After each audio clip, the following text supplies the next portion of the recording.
নমস্কার, শুভ সকাল। আজকে রান্না করছি চিংড়ি মাছ। এই করব পোস্ত, কাজু বাদাম, আদা, টমেটো সব ভালো করে দেবো, করব। ঠিক আছে, তোমরা সঙ্গে থাকো। আর এইটা হচ্ছে বকলি। বকলিটা আলু দিয়ে, পেঁয়াজ রসুন দিয়ে একটু তরকারি করব।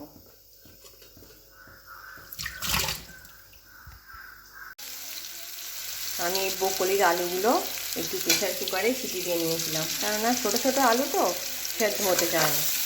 দিয়ে এগুলো একটু নুন হলুদ দিয়ে ভেজে নিই, হালকা করে ভেজে তুলে রাখবো। তারপরে এগুলো বকলিগুলো একটু ভাপিয়ে জল ফেলে দিয়েছি, এগুলো একটু তেলে হালকা করে নেড়ে নেবো, নিয়ে মশলা কষে বকলির তরকারি করবো, মানে একটু ঝোল ঝোল করবো, আজ আর ডাল করবো না।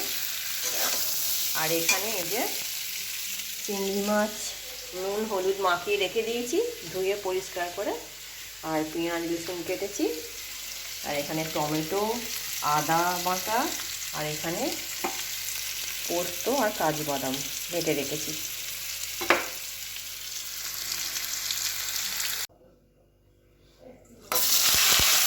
বকলিগুলো দিয়ে দিলাম তেলের মধ্যে, একটু নেড়ে নিই হালকা করে।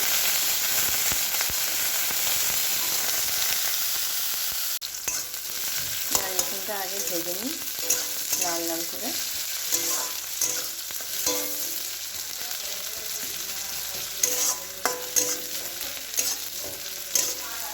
একটু নরম হয়ে গেছে, এবার একটু টমেটো কুচি দিয়ে দেবো এর থেকে।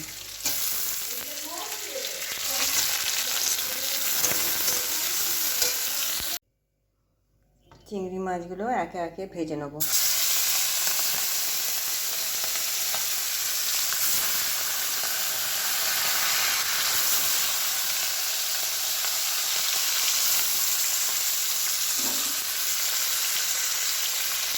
তার সোজা করে দিল, পুরো বেঁচে গেছে। ঠিক আছে,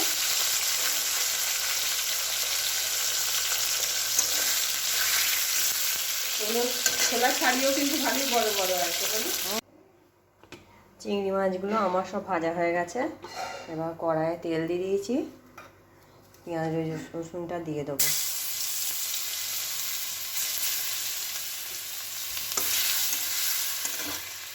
এবার পেঁয়াজটা দিয়ে দেবো।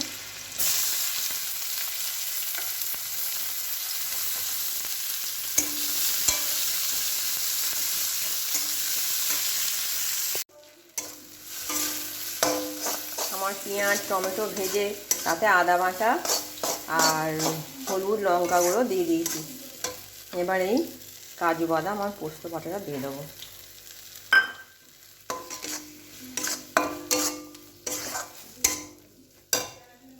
একটু ভালো করে কষিয়ে নেব।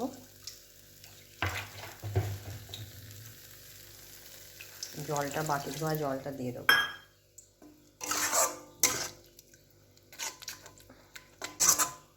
দিয়ে ভাজা চিংড়ি মাছগুলো দিয়ে দেবো মশলার মধ্যে।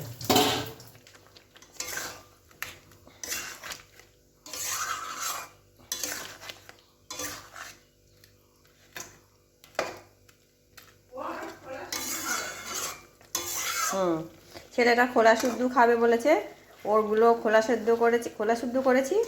আর মেয়ে আর ওর বাবা খোলা শুদ্ধ খেতে চায় না, ওদেরগুলো ছাড়িয়েছি। ছাড়ানোগুলো পুরো গুটিয়ে একটুখানি হয়ে যায়।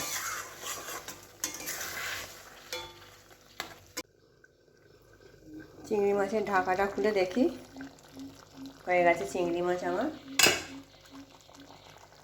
এবার আমি ঢেলে নেবো থালার মধ্যে।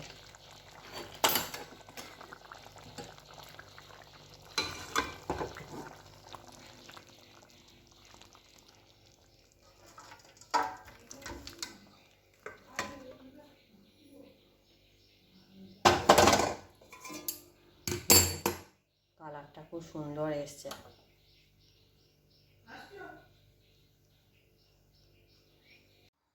এই যে দিদি এখানে ভাত বসিয়েছে কাঠে, দেখাই তোমাদের।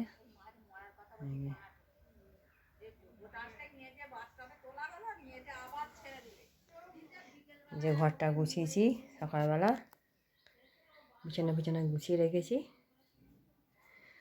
আজকের মতন এইটুকুনি। তোমরা আমার এই চ্যানেলটি সাবস্ক্রাইব করবে, লাইক করবে, কমেন্ট করবে। আজকের মতন টাটা।